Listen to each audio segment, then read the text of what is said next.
Hello to all. Thank you very much for joining us this evening. A few technical issues on my end from, well, not my computer, but my internet connection, so it's late if you are tuning in now. Hopefully you can see Caren from Sparkit Network is sat at the other end. I've only known Caren for about 9 days. I met her on a Periscope last week and we connected through there, and I said, hey, it would be great if you could come and speak to our ladies. And she wasn't going to ask for a plane ticket over here, and she didn't. But next time, next time we'll have you here in person. So Caren, thank you for joining us. You're normally the interviewer on Passion Point, so the tables have been turned a little bit this time. This is my first time doing a live Google Hangout interview, so please be patient with me. You're doing an awesome job. You're doing an awesome job. Oh, thank you. Please tell us a little bit about Sparkit Network. So Sparkit Network is a collaborative blog. And for those of you who are viewing and you're saying, what's a collaborative blog? A collaborative blog is a blogging site where lots of people, lots of different people blog. They actually post their posts and they do their things. Think Huffington Post, but for all the rest of us regular people. And so the site, Sparkit Network, hosts all sorts of things. We do blogs. We have a TV platform. We have a radio platform. We have mastermind lockdown groups on our site. We have branded sites. So it's a very cool thing because I love digital assets. I love digital assets. So there's the word digital assets. When I've mentioned this to a few people, they're like, oh, but what are digital assets? Tell us what they are, how can we use them, and how can we put them to use in our business? Okay, we have a really bad connection right now. I don't know if people are getting static on me, but I'm definitely hearing static on you. I think you asked me to talk about digital assets. What are they and how we use them? Yes? Yes. Okay, awesome. So a digital asset, I'm going to give you an actual definition for a digital asset because it is confusing and a lot of people don't even understand the concept of what a digital asset is. It is basically content, digital content that is owned by you, that can be used in lots of different platforms. So if you record a video on YouTube, that is a digital asset. If you record a podcast or a radio show that gives you a link to listen to that show, that's a digital asset. When you read e-documents or e-papers or Kindles, that's a digital asset. So what we encourage people to do is to create a single digital asset, sort of like maybe just do a video. I do a lot of interviews. So let's say if you were to take this interview that we're doing right now, we could, it's already going to be hosted on YouTube. We're filming this through Google Hangout, live stream. So this is really cool. It's going out live right now. And then the asset, the digital asset is going to save in YouTube. So that's digital asset number one.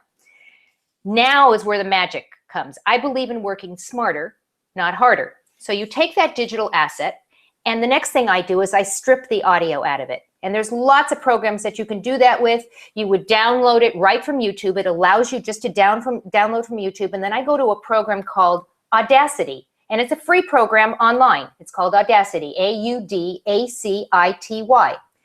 I then take that video link, that download that I did, put it into Audacity, and then just save it as an audio. So that's digital asset number two. Why would I want an audio? Well, maybe I want to have an opt-in on my website about that particular topic that I'm talking about. Maybe I want to share it on social media. So the whole idea behind this is that you create multiple assets from one. Does that make sense? Yeah, it does actually. And I'm thinking, oh, where can we just upload the audio for this? What kind of other places would you upload them to? Well, again, if I were going to strip the audio from this and I do, lots of other things, it might not just as one single audio, but you might want to share it on social media. You might want to send it in an email campaign. You might want to put it on your website as an opt-in. There's lots of things you can do with it, or you can wait till you have multiples of them. Maybe they're these kind of videos that you're doing that all are on a particular theme. You could take all of those audios, and get them transcribed. And now you have an e-paper. You have now digital asset number 3. You can get them transcribed. And there are a lot of systems out there. You can go online and get your audio transcribed for basically $1 a minute. Fiverr.com, isn't there? Have you used I actually use a live person. It's the same price though as the online. You can go to rev.com, rev.com, and it's $1 a minute. I use a live person. I tend to like that because I can talk to her and she removes the ums and the ahs. But then I take all of these shows that I've done and I put them in a book and I end up with a book. So I actually have created books, not just printed books, but digital books as well with all of these interviews. So you now have the video that you can share on all of social media. You can use it on Twitter as native video, or you just share right from YouTube. You can use it on Facebook, on Pinterest, I love Pinterest, by the way, for video. Love Pinterest for video. Really? Yeah, and you know what? Pinterest is a platform that is visited by a larger women population than man. And Absolutely. so and this is a woman's group I know we're talking to right now. So what you would want to do is go and create a board on Pinterest that's just for that particular topic. And every time you do a video, use your little pin button and share the video over to Pinterest. And then you have a board of a bunch of videos that ultimately send them back to your YouTube channel or wherever else you're going to send them. Is that making sense? Yeah, absolutely. And it all helps with your search engine optimization as well, doesn't it? It absolutely does. So let's go back to the original digital asset. You recorded a video like this. What you want to make sure you do, and this is one of the things that I think a lot of people fall short on. They think, well, I created the video, so that's all I have to do, right? I'm just going to take that video and I'm going to share it. Well, there are a couple things that you can learn, and I actually did a Periscope on Tuesday about this, how to get more views on YouTube. And by the way, all of I talk with my hands. I'm noticing this. I literally got my hands going. I have a free resource on how to get more views. But basically what I talk about is this. You have this beautiful video that you've done. Make sure you give it a title that has a keyword in it so that it's searchable. Because when people are looking on Google, what do? They might type in, how can I network better, right? So, and that's one of the things, that's how we connected, because I did a thing on networking. So if we were to take this video and you were to create that title on the video, you can do it after the fact, how can I network better? Anyone that's looking for networking or how to, chances are something that is video, number one, will show up first in the search engine, and everything else comes after that.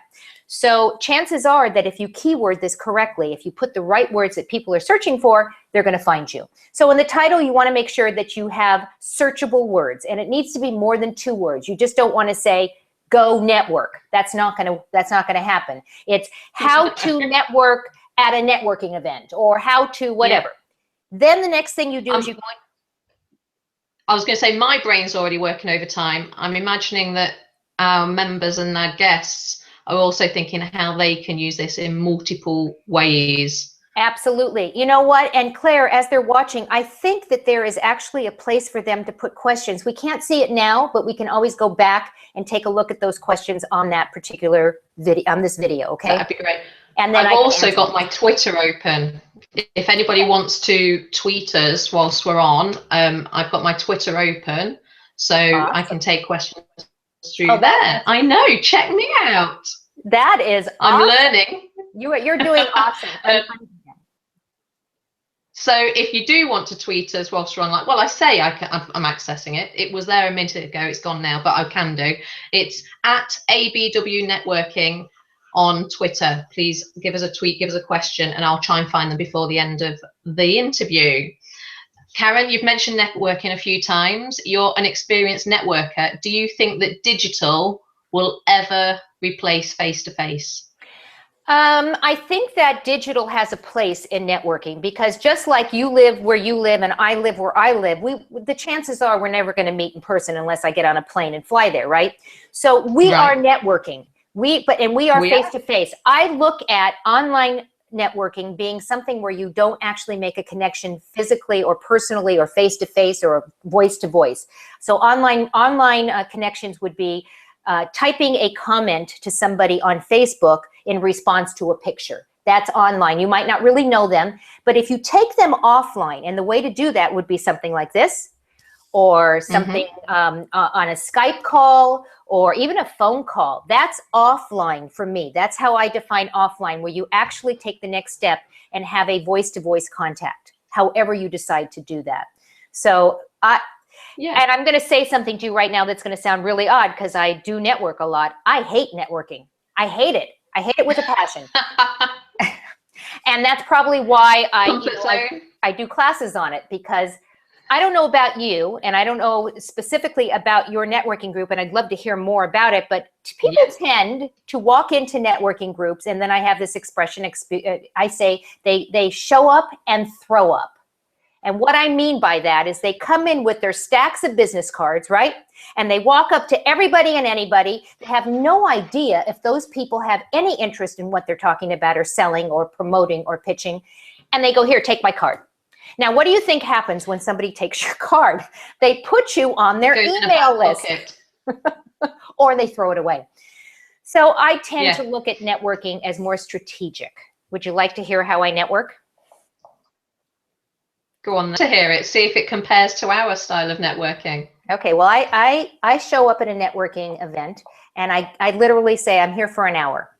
And I go and I meet 5 people, 5 particular people. The first person that I go and meet is the person who's putting it on, the producer or the head of the chamber, whoever is the person that's running it. Okay, that's number 1. I go and I introduce myself. Why do you think I do that? Because that person probably knows everybody in the room. And if they know me and they get to know me, they might say, you know what, you might want to go talk to that person because that's something that's in alignment with what you do. That's number 1. Number 2, I always go and meet the speaker, whoever's doing the presentation. And that's probably the most important person you're going to talk to. Why do you think that is? You know why that is? You tell us, because we are the people who hold the meetings. Awesome. So the reason I would do that is a lot of people leave the speaker alone. So the speaker is standing against the wall waiting for their time to get up there and do their thing. That's just normally what it happens, because everyone is chit-chatting with each other. So I go and talk to the speaker because chances are he's going to be so happy that he actually talked to somebody before his talk or before her talk. When they get up there, there is a very good chance that they're going to use you as an example.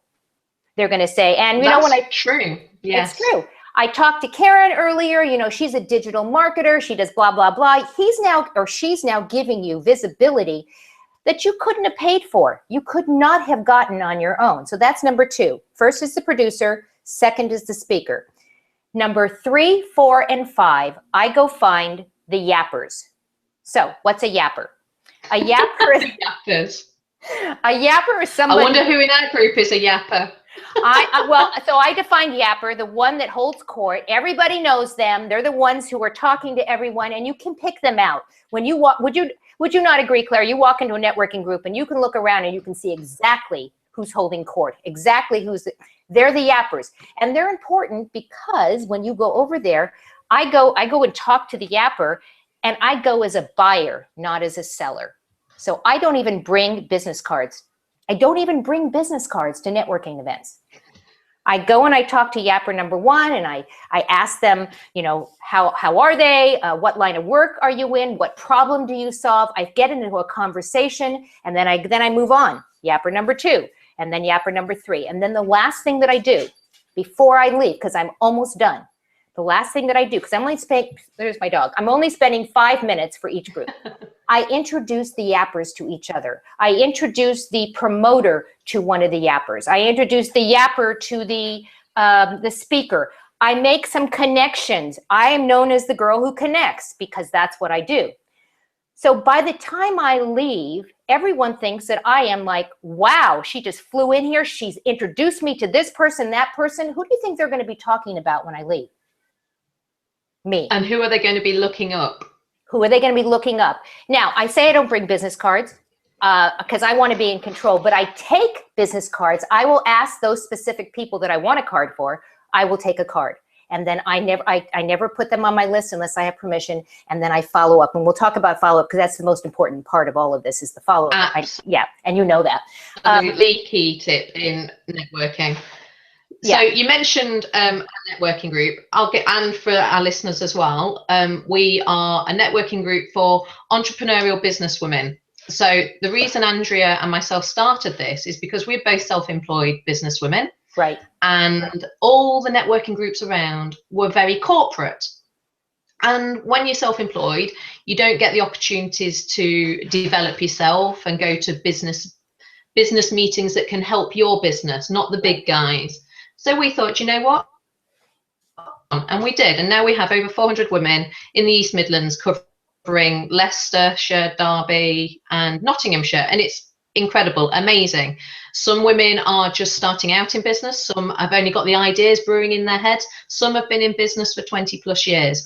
And we are learning and supporting and motivating each other every day. A lot of our networking is done online. In fact, Caren, I'll invite you into our Facebook group so you can see how we do networking online. I think you'll be impressed by that.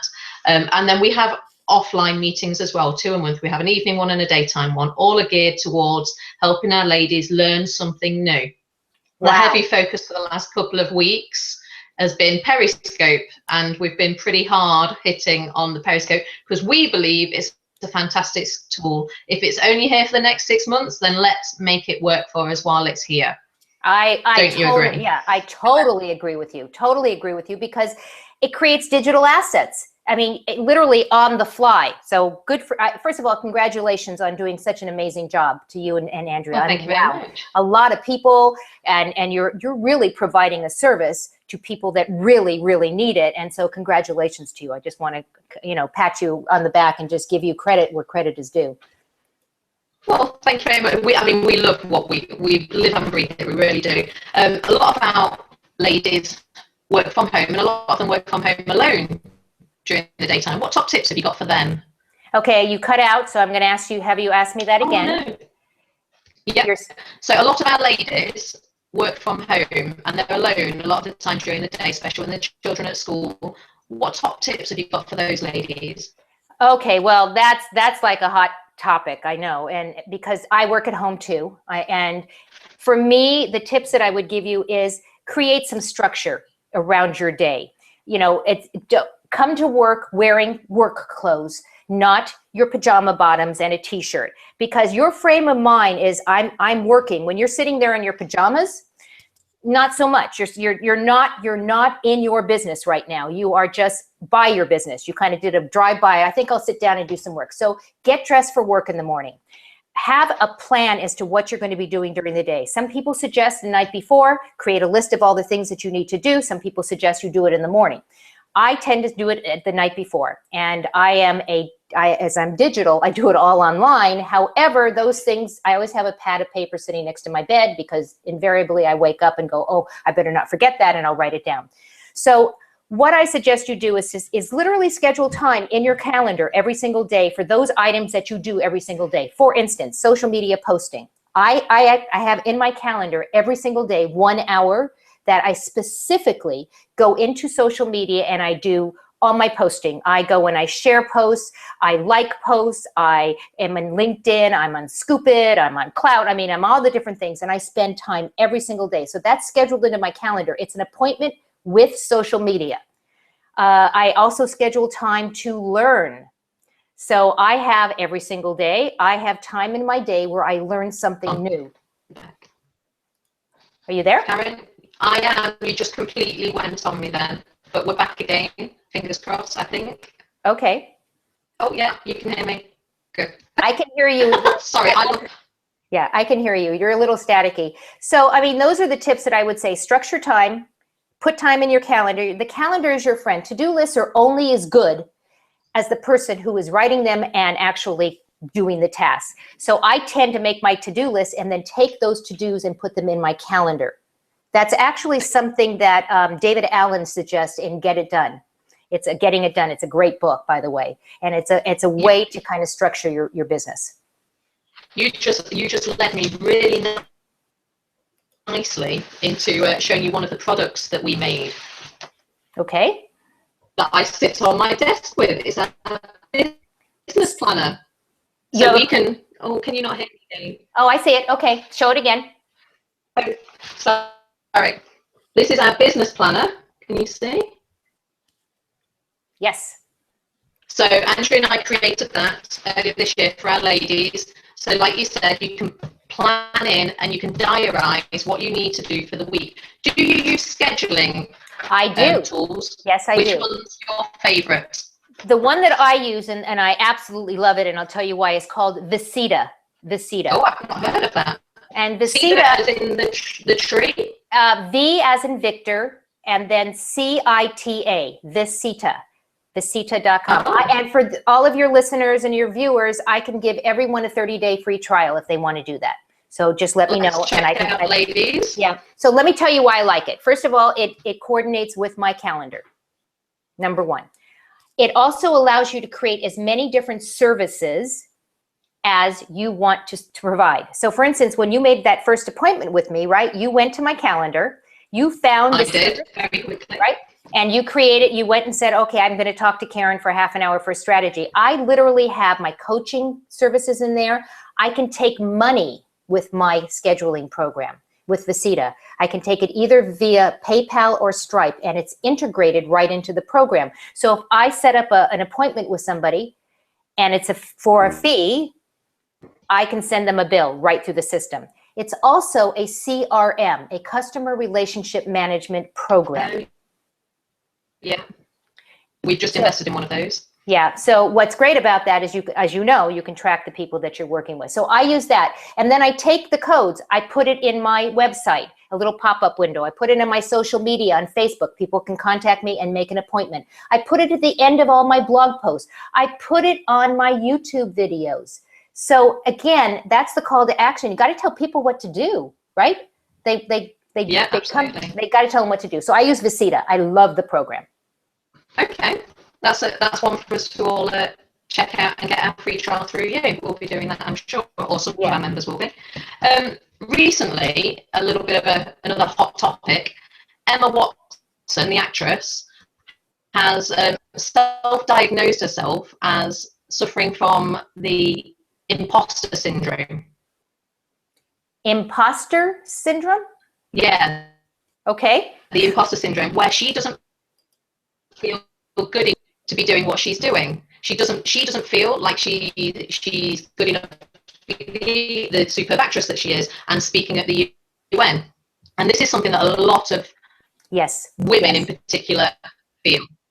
Have you ever felt it? Have you come across this? Yeah. So instead of using the word imposter, we tend in the States across the pond, we say we're a fraud.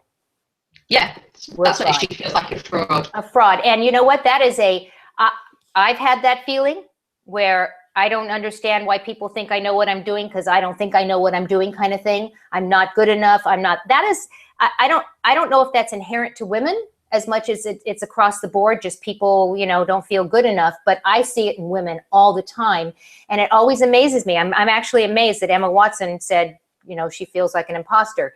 I think that we forget how good we really are. We don't believe our own press because somebody told us that you're not supposed to be, selfish that way. And I find that if you don't believe who you are and if you don't think you're good enough, well, then nobody else is. So it starts with you and it starts from within. So we definitely have that. Absolutely. And you've got to have the self-confidence in yourself. And this is what we're trying to bring home to our ladies as well through learning from other people's experiences, that yes, it's okay to fail. You just learn from your failures, you get back up again, and you carry on going. Exactly. Thing to do. So, on that note, who has inspired you the most in the last 3 years? Wow. I don't know if my parents, number one. I'm inspired by my mom. My mom is going to be 80 this year, and she still works full time. And wow. Yeah, and so does my dad, as a matter of fact. But my mother in particular, because she comes from, she was born in the late 30s, and here she is working full time. She looks like she's my older sister. She is so confident in who she is, and yet you would think that people that grew up in that time frame shouldn't be that way. So I am very, very much in awe of my mother. That's number one.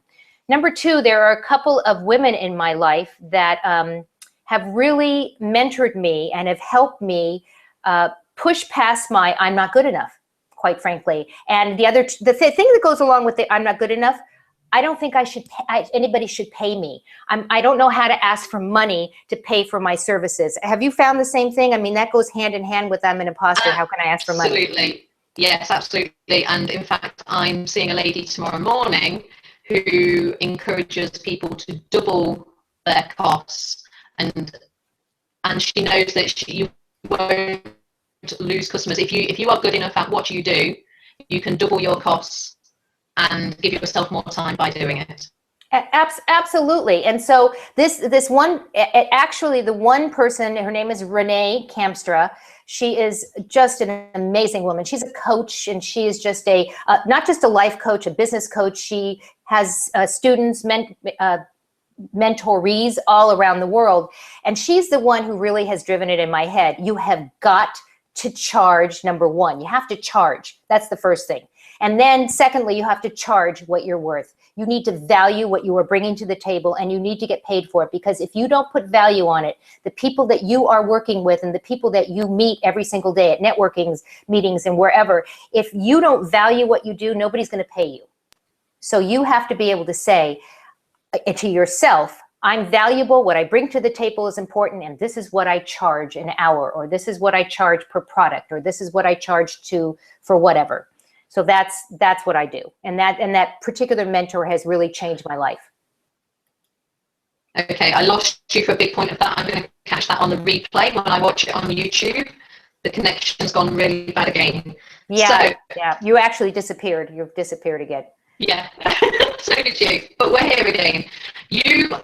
I've read from your site and on some of your blogs, you're a big believer in mindfulness. Yes. How do you incorporate that into your daily life? Well, about 2 years ago, I had some personal issues that were going on, and I really hit bottom. I really hit bottom in terms of my personal life, and in terms of I started suffering from depression and from major anxiety. And I tell people this because when people tend to think that, again, I must be wonderful, and I want people to understand I'm just like you. I'm just like you. I've suffered from depression. I have suffered from anxiety. And I went to see a therapist, and she taught me mindfulness, to help me calm down, breath work and things like that, so that I could step out of my anxiety. So I am 100% behind the whole mindfulness movement. It's a movement, and a lot of people combine the mindfulness with yoga. I can't do yoga. It's way too slow for me. I'm too hyper. Yoga just doesn't move fast enough for me. Yeah. But breathing is okay, and I can do breathing anywhere. And you need to breathe. You need to breathe. And what she taught me was this. So for the viewers, let me tell you what she taught me in terms of breath mindfulness. She told me to inhale with my nose, through my nose, on 4 counts. So you inhale, and then you hold it for 3 counts. So that's a total of 7 seconds, 7 counts. And then you exhale through your mouth, 8 counts. So you inhale through your nose, hold it, and then exhale.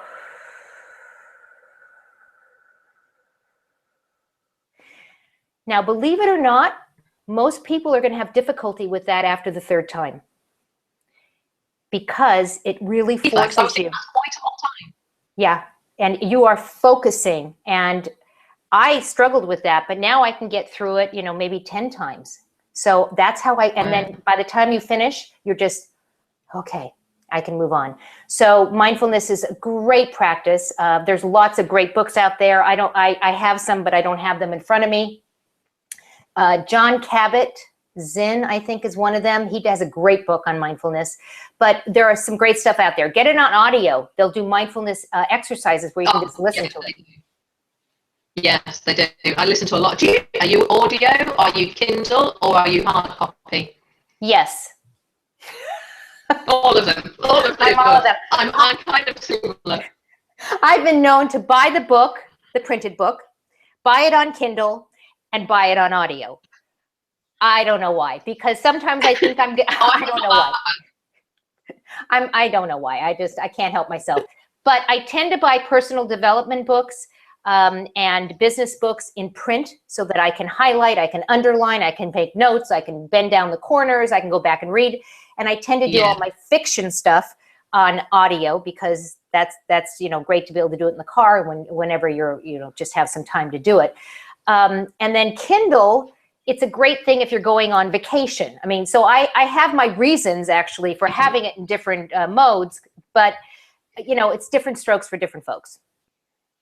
It really is. It was the question I asked on the page the other day, and I think I was the only person who did Kindle that day, which I found quite strange. Huh.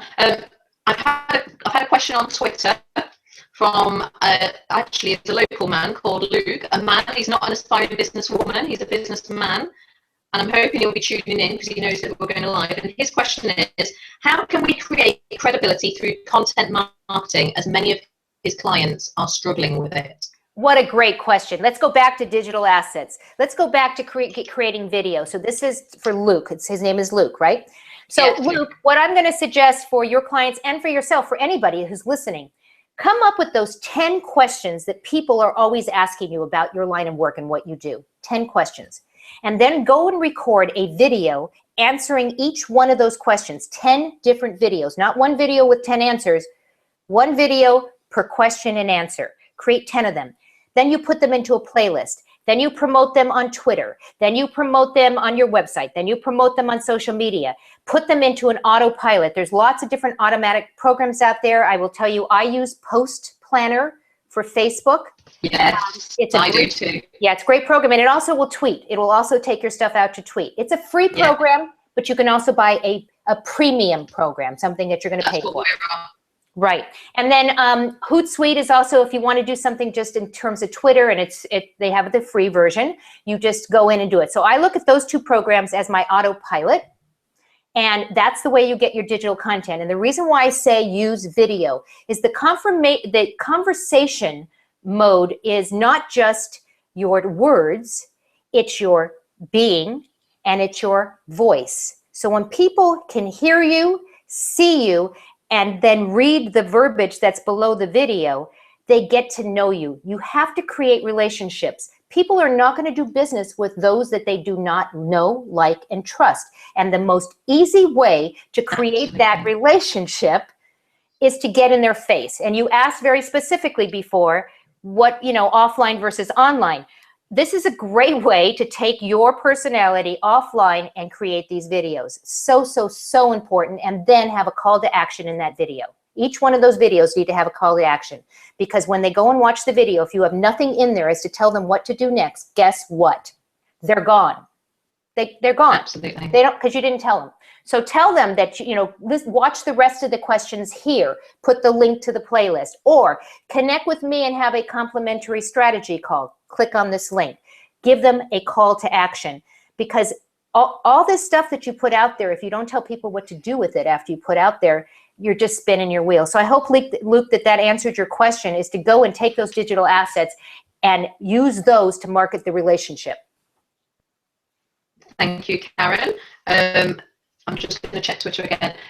I think you might be getting quite a lot of notifications as well, because Andrea is tweeting as we're talking and tagging you in all of the tweets. I don't even have my phone on. I actually turned my phone off, so I don't even know. I'll go look. Yeah, that's awesome. And here's the thing. Let's talk about that. That's awesome. And I know you've been tweeting beforehand, because I've been retweeting and I've been quoting and talking back to you. Follow people that are in alignment with the services that you offer and start creating relationships and conversations. You can do that on Twitter, and I do not suggest you do that as an autopilot. Go and check it. Remember I said 1 hour a day I do my social media? Part of that time is going into Twitter and going into my feed to see who's retweeted my stuff, who's tagged me, who has favorited me, and then I respond back to as many as I can within the given allotted time that I've set there. Create those conversations, and what will happen is they will respond back to you, and then you do that back, and guess what? They're going to start retweeting you, because they now feel that they have a relationship with you. So pick the platform that works the best for you and dive in and use it. I'll tell you a little secret actually about Twitter. Well, it's not a secret because we've told everybody. We built aspiring businesswomen on the back of Twitter. because we didn't Wow. have any members. So we used Twitter as our launching platform for our launch party. And we That's had 40 ladies turn up.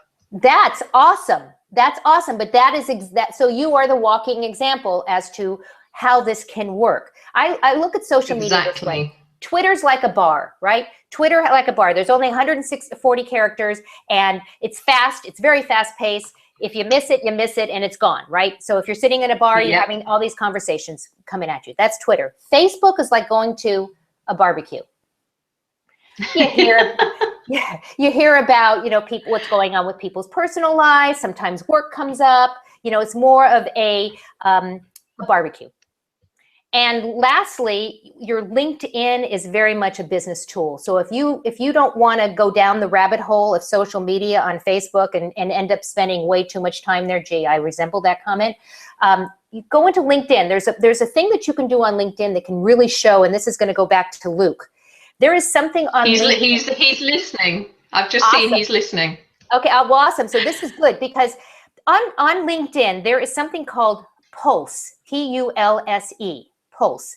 And that is a way that you can submit posts and articles that will literally be pushed out to phones that have the Pulse app, which is connected to LinkedIn. And these are really heavy duty articles. There's no spam, there's no selling. This is really a way to show your expertise, and it's in a business environment. So I really encourage those who have businesses that are more, really serious business. I'm not saying that they're unserious, but if you're, but with heavy documentation behind them, I've seen them. Right, and so Pulse is a great tool, and again, it's free. So it's a great way to utilize your LinkedIn. It's all about leveraging your business as best as you can, using as many platforms that you're comfortable with, really, isn't it? It is, absolutely. And joint venturing with other people. You and I now have a relationship. And as I have a lot of people in my circle that are in the UK.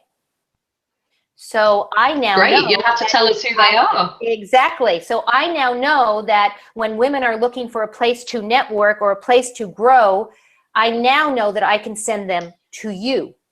The same way Absolutely. That, if you know people, now I'm online so I can do it anywhere, but if you know people that are looking for how to create digital assets or television shows or podcasts, that you have somebody. So we've created a relationship just because of Periscope. Do you want to talk about Periscope a little bit? Oh, I could talk about Periscope like all day, all night. I love it. I think I've got an addiction. Well, I wanted to tie the Periscope into networking.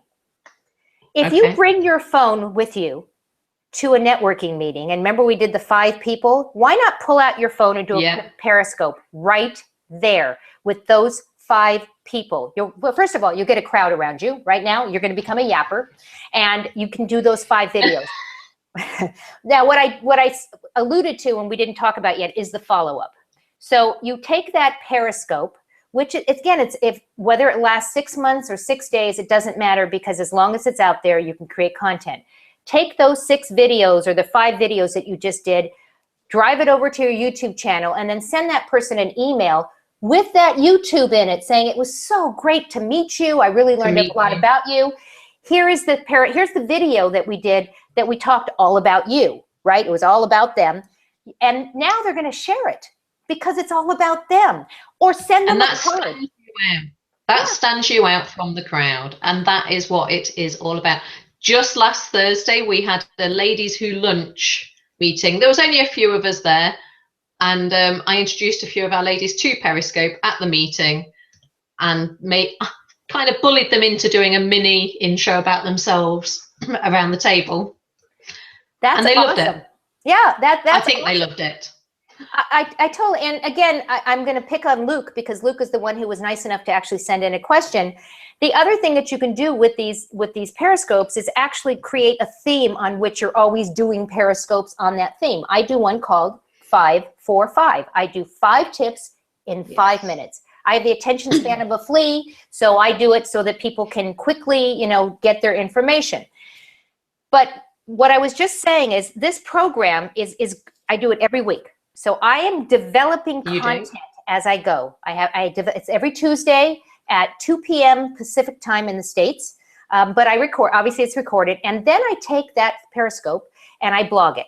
And I put a checklist or an infographic or something to go along with it, because I am thinking, beginning with the end in mind.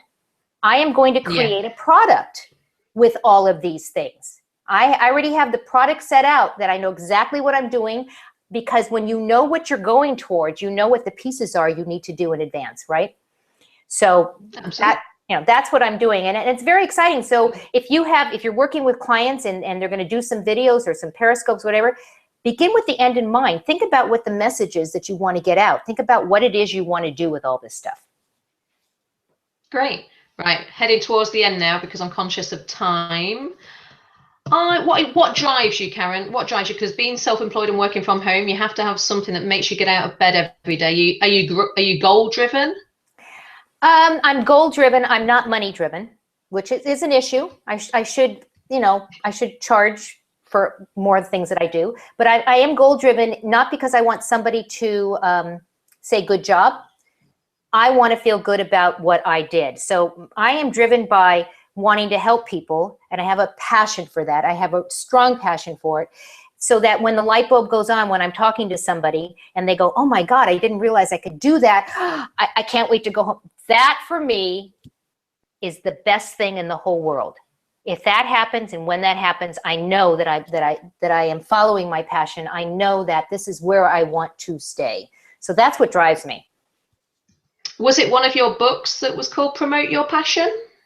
No, book. It's called Passionistas Talk. I actually have two books, Passionistas Talk, and that comes from my television show. So I have two of the volumes out, and I interview people on the show called The Passion Point, people who are following their passion. That's it, The Passion Point. Right, making a living doing what they love. Promote Your Passion is my umbrella company. Everything is under that. So, I mean, I have a publishing company, I have a mobile app company, I have Sparkit Network, I have a lot of different things going on. No wonder I'm tired, but yeah. Like that, we get you. Yeah, I'm sure the women who are the men and the women who are watching, we all just go, and if you're not driven by something, then you need to stop and say, okay, why am I doing that? That's a great question, Claire. Why are we doing this? What are we driven? Why are we doing this particular thing? What drives us to do it? So if you can't tell anybody why it's driving you, then you might want to rethink what you're doing. Do you consider yourself lucky? No, not at all. I've worked really, really hard. Good for you. I don't think that luck has anything to do with it. When people say, oh, you're overnight, you were a success. No, there is no overnight. And anyone who says that overnight they were success, they open their mouth and boom, they were successful. They're handing you a load of what. Luck really doesn't have anything to do with it if you don't have the wherewithal to put yourself out, your best self out, your skill set out, and do it consistently. Do it consistently. All the luck in the world is not going to help you. It's not going to help you. So I do not think I do not think I'm lucky. I've had the same kind of pitfalls that I failed my way to success, quite frankly. And that's probably the best way to do it, actually, because you won't make those same mistakes again. Absolutely. I'm conscious I've asked you quite a few questions. Okay. Have I asked you any that you've been asked before? Is there a question that you're continually asked? I am continually asked, because I have, as I said, I have 3 television shows and 2 radio shows. And when I say television, so web TV shows and 2 podcast shows, I am constantly asked, how do I do that? How am I supposed to do that? Do you have to know something special? And I'm always asked that question. And again, it's as simple as jumping into certain technology, all of which the stuff that I use, believe it or not, is free in terms of the foundation of the equipment that I use. I use Google Hangouts, all the different things that I use. So that's a question that I'm asked all the time, and I can, so I tell them, I have programs that I can teach you. I have products that you can do it yourself, or I can do hands-on. I can do all of that. And, that's how I work with people. I like to work with people by the hour, because I don't know how many hours people are going to need. A lot of people can just meet with me and do a mind map. I do mind maps. The first thing I do with my clients is do a mind map so that they can see visually what their business is and where they're going to go with it and how they're going to monetize it. Yeah. With self-employed business people in particular, I think time is one of our most precious currencies that we can use. And for that reason, our daytime meetings are called power hours, because we know our ladies don't have a lot of time. So we try and keep it to that hour. And then after the hour, they can hang around if they want to for another half an hour. But both Andrea and myself as well, we're both time deficient running other businesses as well. So yeah, right, no, final. Oh, sorry. No, I agree with you. I agree with you. And I'm sure that your members love you for that, because they know exactly what they're getting. Luke is responding to you on Twitter and saying you need to fail in order to succeed. I have had a massive personal fail, but each time I'm so much stronger. Great. That's awesome. So you'll see that on Twitter anyway. Awesome. The final question, which is a lovely one, and I don't know whether you've heard of desert island discs. Say that again. Have you heard of desert island discs? You're cutting. I can't. Unfortunately, I can't hear what you're saying. It's island.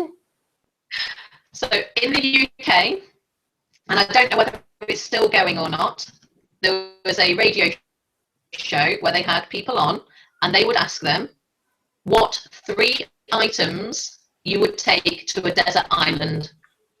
Okay. So is that the question for me? Yes, that's your final question for the evening. A bottle of wine. No, I'm kidding. I would take a journal. I would take a journal so that I can record my thoughts. And am I there forever? Is that the thing? I'm there forever, or I'm just going to a desert? Okay, wow. I'm assuming that there's food and water and I don't have to worry about that. So I would take a journal. I would take my my iPod or iPhone, the thing that has all my music on it and my podcasts and all my technology.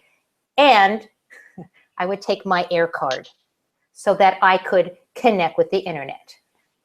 I was going to say there's no Wi-Fi on this island, but you just you know what? that. I'm just gonna assume that there's Wi-Fi or hook up into the larger satellites up there.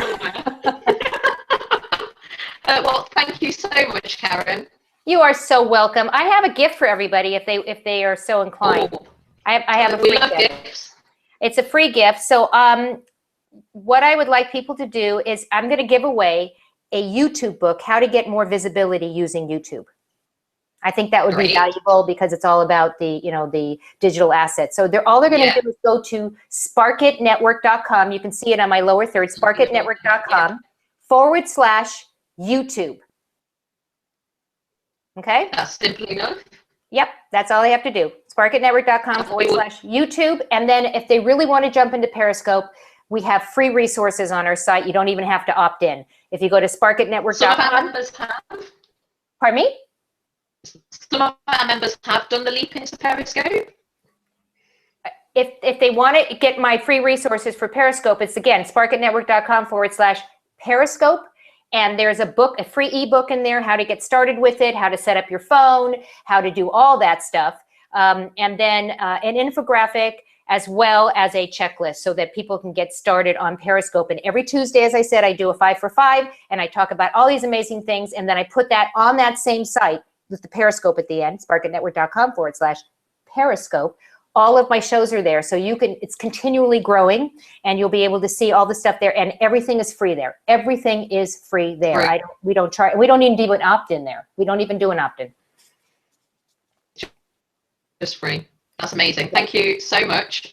I'm You're sorry so the internet welcome. connection hasn't been the greatest. My pleasure, my pleasure.